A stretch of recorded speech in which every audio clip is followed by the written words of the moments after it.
फैबाय थानाय लोकसभा बिसायख'थि थामहिनबा गाबोन जानो गोनां जि MP इलेक्शन बेयाव साफ्रोमबो बर' रायजो राजाफोरखौ हान्थि मथनै भट होनो थाखाय जोङो बारग' NDFB आरो XBLT निफ्राय जोङो खावलायहरगोन।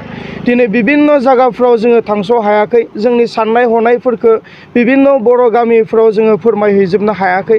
जों बिथांमोननि खाथिसिम निमाहा बिहरदों। नाथाय नैबे बाइटनि गेजेरजों साफ्रोम बर' फिसाफोरा जेन जोंनि बाइटखौ खोनानानै थामहिनबा गोसोआव थि खालामनानै लाखानाय बायदियै फैबाय थानाय थामहिनबा गाबोन जि इलेक्शन बे इलेक्शनाव बर'निनो फिसा दुर्गा दास बर'खौ देरहाहोनो थाखाय नांगोलनि सावगारियाव भट होनो थाखाय जोङो खावलायहरगोन। दिनै बर' फिसाफोरा बेखौ साननांगौनि आरो बेखौ गोथौयै सिन्ता खालामबावनायनि कुनु खोथायानो गैया।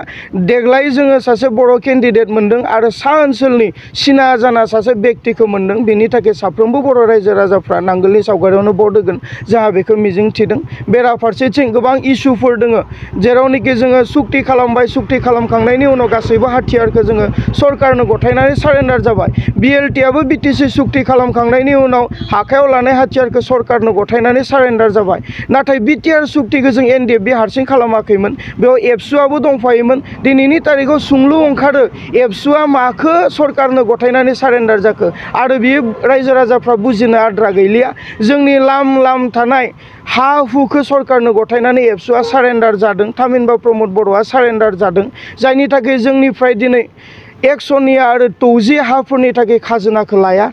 दा जों हानि थाखायनो जोङो दावहा नांबाय, हानि थाखायनो रोजा रोजा सुबुंफ्रा मुंख्लं जाबाय। अब्ला बे हाखौ जोङो बोरैहाय ओरैनो हगारनो?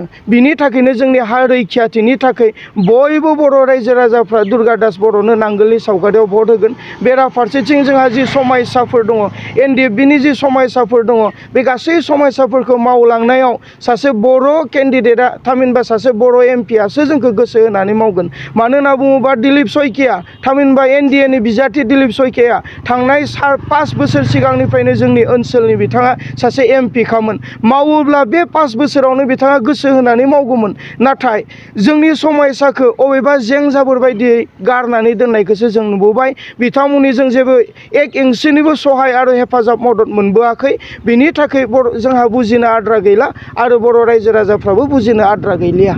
निस्सय खहा दोङो। बे दिलीप सयकिया बायदिया बर' जाथिनि माबा मोनसे मोजांखौ मावगोन बे कुनु मोनसे आखा गैया।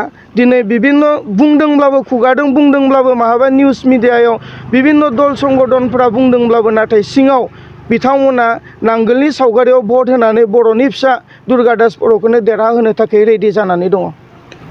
माखासे समफोराव प्रमद बर'आ बुङोमोन BTR सुक्तिया 90% मावफुंजाबाय, दिपेन बर'आ बुङोमोन 80% मावफुंजाबाय आरो बिभिन्न गुबुन लिडारफ्रा 80-90% मावफुंजाबाय होनना बुङो। आरो दिनैनि तारिखाव मायोथो मावफुंनो थाखाय आरोबाव NDAनो भट होबावनांगौ?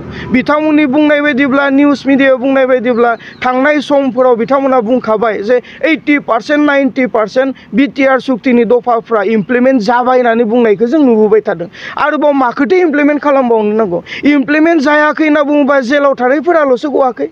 दिनै बिथांमोनखौ सख'नो थाखाय बिथांमोना मोनसेबो रिजलिउसन लानो हाया। जों प्रमद बर'खौ गाद्दियाव जिरायजेननायनिफ्रायनो कुटार खावलायबोदों जे नोंथांमोना काउन्सिलाव मोनसे रिजलिउसन पास खालाम जे कुनु अजद गैयालाफानो जोबथेसालियाव थानाय NDFBफ्रा उदां जानांगौ होनना काउन्सिलाव मोनसे रिजलिउसन पास खालामनानै आसाम सरकार आरो भारत सरकारनो नोंथांमोना दैथायहर होननानै जों बुंबोदों। दिनैसिम बे 4 बोसोराव प्रमद बर'आ बे मोनसे सेन्टेन्सनि रिजलिउसनखौनो लानो हायाखै। मानो हायाखै? मानोना दिलीप सयकिया बायदिनि आथिं हमनायखायनो बिथांमोना हायाखै। दिलीप सयकियानोथ' सासे MP, बिथाङानोथ' दिल्लीयाव थायो। दिनै BTR सुक्तिनि दफाफोरा जाफुङैनि दायनिगिरियाबोथ' दिलीप सयकियानो। बिनि थाखाय बर' रायजो राजाफ्रा आरो बुजिनांगौ आद्रा गैलिया। बिनि थाखायनो नांगोलनि सावगारियाव भट होगोन। रन्जन दैमारि सारनिल' नङा, गोबां जोंनि दावहारु लोगोफ्रा जोबथेसालियाव दङ आरो जायफ्रा उदाङै दङ गोबाङानो 90% एक्स NDFBहानो केस दङ। दिनै बे केस उइथड्रनि बेलायाव आरो जेलाव थानायफोरखौ उदां खालामनायनि बेलायाव जोंहा बिथांमोननि सायाव कुनु भरोसा गैला। 4 बोसोर बिथांमोना जेबो मावाखैसै आरो फैबाय थानाय समाव मावगोन होनना बुंनानैबो जेबो मावखाया। बिथांमोना बिभिन्न खोथा बुंनो हागौ।